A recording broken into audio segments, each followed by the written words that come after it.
বিজয় দিবসে বঙ্গভবনে সংবর্ধনা অনুষ্ঠানের আয়োজন করেছেন রাষ্ট্রপতি মোহাম্মদ শাহাবুদ্দিন ও তার স্ত্রী ডক্টর রেবেকা সুলতানা।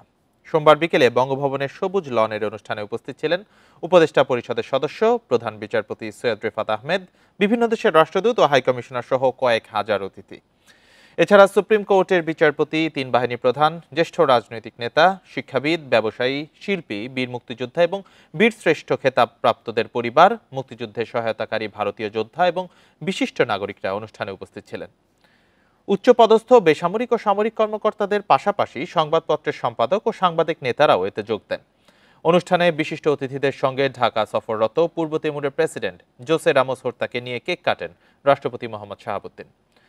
পরে যুদ্ধাহত মুক্তিযোদ্ধা সহ সব অতিথির সঙ্গে শুভেচ্ছা বিনিময় করেন রাষ্ট্রপতি।